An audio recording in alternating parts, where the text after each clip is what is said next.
É que ele inclui pardos na pesquisa. Comparando de janeiro a página 13. Na tabela 13B. Se você comparar, Marcelo, né? Marcelo, se você comparar de janeiro para fevereiro, houve sim um aumento de 1 ponto percentual no desemprego. Mas se você comparar uma variação anual, por exemplo, de fevereiro de 2012, que eu tinha citado antes, com fevereiro de 2011, você teve uma diminuição de 5,1. Tá? Essa variação anual de fevereiro de 2012 para fevereiro de 2011. Então, assim, ao longo do ano você teve uma diminuição de 5,1. De pessoas... De taxa de desemprego. Ele está falando da taxa de desemprego. Na verdade, não houve um aumento, pelo contrário, houve uma queda no período de 12 meses. Ela era, em fevereiro de 2011, a taxa para os negros era 13,3. E hoje ela é... 13,6. Janeiro de 2011, 13,3. Ah, janeiro. Tá. Onde você está do total? Janeiro. Desculpa, fevereiro, 13,6, isso.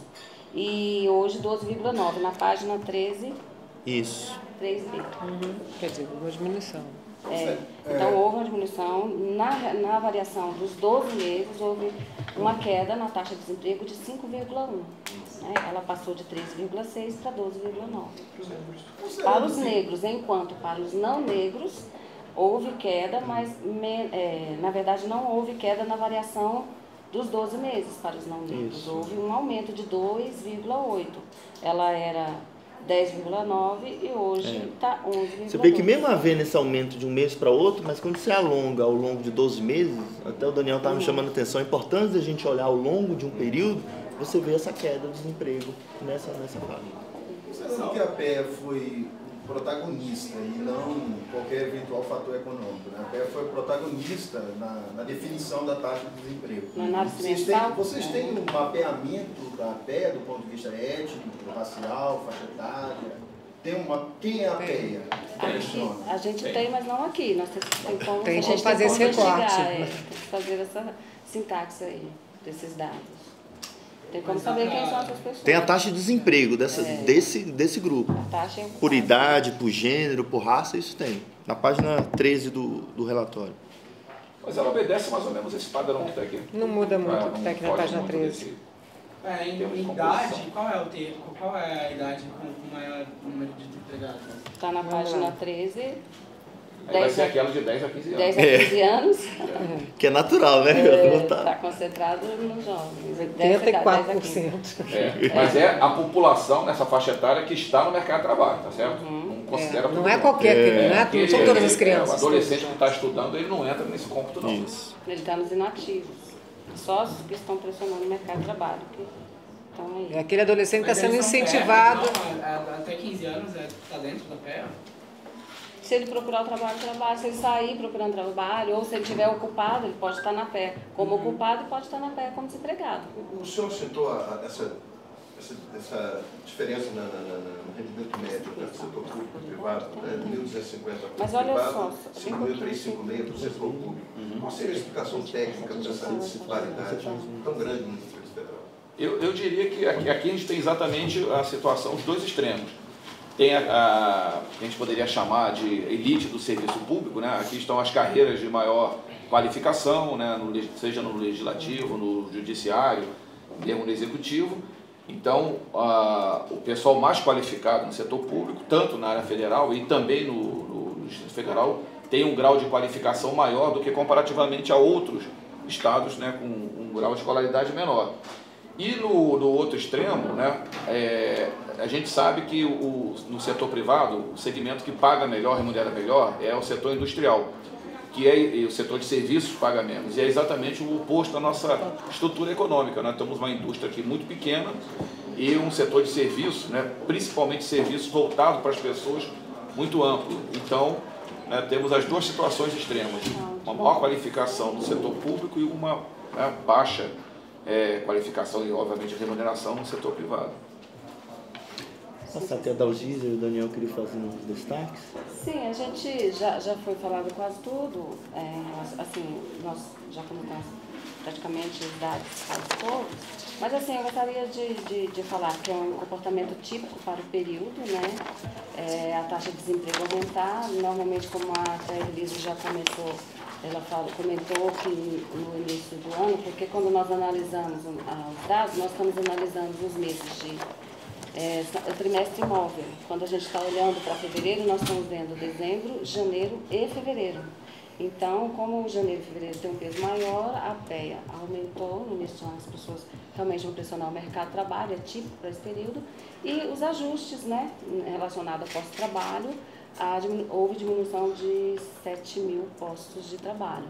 Quer dizer, um ponto mais central aí é o aumento da PEA. Sim, influenciou. Basicamente metade. Também. E como houve diminuição na taxa no nível de ocupação. Os ajustes, né, nós tivemos uma diminuição nos postos de trabalho na indústria, que o Júlio já até comentou. Estou falando na análise mensal dos últimos, comparando janeiro com fevereiro, houve um aumento de menos 1.000 ocupações. E tivemos uma queda de 1.000 ocupações, na construção civil 1.000 ocupações, no comércio tivemos 2.000 ocupações, talvez seja porque estamos pegando ainda dezembro, tivemos 2.000 ocupações ali no comércio. Né? E isso está no item 4 do destaque. Foi na administração pública, né? Página 3. E está no destaque também, e tá nos o item 4. Também, o item 4.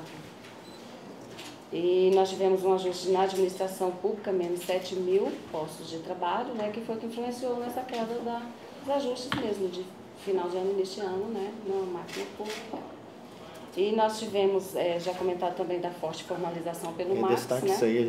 Isso aí, nos destaques, que já foi falado, a questão do número de assalariados, né, do aumento. Nós fizemos essa análise também.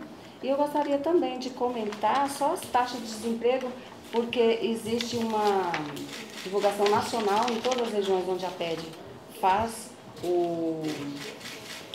a pesquisa de emprego e desemprego, né? Em São Paulo, Distrito Federal, Belo Horizonte, Fortaleza, Porto Alegre, Recife e Salvador. Então, a taxa de desemprego no Distrito Federal 12,4% em fevereiro. Em todas houve aumento. BH passou, na verdade, com exceção de BH, que ficou estável, ficou em 5,1% a taxa de desemprego de Belo Horizonte. Fortaleza de 8,1% para 8,5%. Porto Alegre de 6,5% para 7%. Recife de 11,9%, ficou estável também Recife, né? 11,9%, 11,9%. Como? Porto Alegre, a taxa de desemprego é 7%, 6,5% para 7%. Recife ficou estável, 11,9%. Salvador, houve um aumento na taxa de desemprego de 15,8%. E São Paulo, um aumento para 10,4%. A taxa de desemprego de Salvador é a maior. O Salvador passou para 15%. Ela é de 15 para 15,8. Isso. São Paulo de 9,6 para 10,4. O aumento relativo, quem aumentou mais a taxa de desemprego foi São Paulo. Aumentou 8,3. De 9,6 para 10,4%. Exatamente. Outra questão interessante é que toda pesquisa estatística tem uma margem de erro de 2% para cima e 2% para baixo. Pelo menos, no geral, é assim. Eu perguntaria, em considerando margem de erro estatística, o 1% torna-se estatisticamente relevante, de fato? Você não pode falar isso. Na nossa pesquisa, a gente tem, na verdade, o erro amostral, que é 95% de confiabilidade. Ou seja, você tem um plano amostral que você garante uma certeza de que a informação estimativa que te informa é de 95%. Então, quando você vê na televisão 2% a mais, 2% a menos, geralmente é pesquisa de opinião que não tem esse embasamento por um método de amostragem probabilística, o nosso tem. Tá, fazendo... 95% de amostragem. Não, isso é confiabilidade. Isso, índice de confiança. Chamar a atenção, a Dalgisa falou, reforçou na formalização, é interessante olhar na página 3 que o número de pessoas que tiveram acesso à carteira assinada você tem, comparando fevereiro de 2012 com fevereiro de 2011, você tem 43 mil pessoas que formalizaram. Isso significa, não é apenas você estar com carteira assinada, mas significa que você está tendo acesso a todo um conjunto de direitos, de uma proteção do Estado, como previdência, que antes você não tinha. Então, acho que é importante chamar a atenção disso. 43 mil pessoas no período. Isso, aumenta. Então, 43 mil pessoas que estão recolhendo a Seguridade Social, estão tendo direito à proteção, à Previdência Social, auxílio maternidade. Se a gente pegar um bom número de mulheres, auxílio doença, então isso é extremamente importante. Isso significa, numa situação onde o aumento do número de postos de trabalho foi de 40 mil. Significa que, né, foi o único segmento que cresceu, reduziu nos outros, né, sem carteira, autônomos, né, ou seja, de 40 mil no posto de trabalho. No total, o total de ocupados aumentou em 40 mil, de fevereiro de 2012. Agora, somente aqueles com carteira assinada, o aumento foi de 43 mil. Superior, seja, né, Júlio? Exatamente. Significa que o restante, do total de ocupados. Ou seja, a ocupação está se dando exclusivamente, né, pessoal formalizado. Eu queria só comentar para fechar sobre a massa de rendimentos. A massa de rendimento dos ocupados aumentou 0,6, né, o quanto de dinheiro nós temos na economia, né, devido ao aumento do rendimento médio real, uma vez que o nível de ocupação manteve-se em relativa estabilidade. Já a massa de rendimento dos assalariados também aumentou 1,3 devido ao aumento do nível do emprego, já que o salário médio real manteve relativa estabilidade. Massa de rendimento aumentando é um dado positivo, né? Mais dinheiro circulando na economia e isso é bom. E também, pela Secretaria do Trabalho, também gostaria de fechar com um assunto. É um assunto que preocupa também a Secretaria do Trabalho, muitas políticas estão voltadas, que é a distribuição dos rendimentos no Distrito Federal. O Júlio estava falando nesse instante, existe um fosso entre um grupo que ganha muito, outro grupo que ganha menos, e se a gente pegar a página 31, é uma das tabelas que eu mais gosto de olhar, é a relação entre os 25% mais pobres do Distrito Federal e os 25% mais ricos. A gente vê o grande desafio que nós temos, que é enfrentar isso aqui. Quer dizer, a gente tem página 31, tabela 11B, você tem janeiro de 2012, também esses dados não alcançam fevereiro, ainda ele mede ainda janeiro. Você tem média R$ 497 e os 25 mais ricos R$ 5.984, quer dizer, entre os ocupados, se a gente pegar os assalariados, até pior, né? Os assalariados você tem 553 e entre os 25 mais ricos 6.277. Quer dizer, isso mostra a desigualdade de renda, a distribuição de renda no Distrito Federal, que é uma coisa que todos nós, governo, sociedade, a gente precisa enfrentar esse índice. Mais alguma coisa, Evelise e Júlio? Não, tá ok. Podemos, mais alguma pergunta? Então podemos encerrar, gente. Obrigado. Preocupa ter esse aumento? Não preocupa o governo? Por enquanto não. Por enquanto não, porque a gente percebe que os outros estados também teve esse comportamento, que a gente percebe que houve sim um aumento da PEA, que a gente percebe que ao longo dos 12 meses, pelo contrário, houve uma diminuição. Então, no momento, a gente pode dizer, né, Jess? A gente pode dizer que não nos preocupa. Até se você pegar o ano passado, quando você vê o comportamento de 12 meses, você vê que no ano passado nessa data foi 12,7 e agora é 12,4, quer dizer. Então, na verdade, né?